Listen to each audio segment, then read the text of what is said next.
সে ঢাকা থেকে ফিরলো, সে স্কুল থেকে ফিরলো, আমার বাবা খুলনা থেকে ফিরলো। কি বলেছি? সে স্কুল থেকে ফিরলো, সে ঢাকা থেকে ফিরলো। আচ্ছা, এই দুইটা সেন্টেন্স একটু বোঝো। দেখো এখানে কি উল্লেখ রয়েছে? থেকে। আচ্ছা, থেকে থাকলে কোন প্রিপজিশন ব্যবহার করতে হয় তোমরা জানো? আমি আজকের ভিডিওতে তোমাদেরকে সেটাই দেখাবো। যখন থেকে থাকলে, থেকে থাকবে, যখন থেকে থেকে থাকলে ফ্রম প্রিপজিশন ব্যবহার করতে হয়। কিন্তু এখানে তোমাদেরকে একটা বিষয় মনে রাখতে হবে, যদি মানে থেকে মানে একটা জায়গা থেকে এরকম বোঝায় থেকে, তখন ফ্রম ব্যবহার করতে হবে। ওই যে আমি বাংলা সেন্টেন্স বললাম, সে ঢাকা থেকে ফিরলো, তার মানে কি হবে? হি return from Dhaka. He return from Dhaka.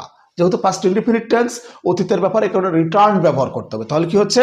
He return from Dhaka. সে স্কুল থেকে ফিরলো, he return from the school. He return from the school. তারা হসপিটাল থেকে ফিরলো, they return from the hospital.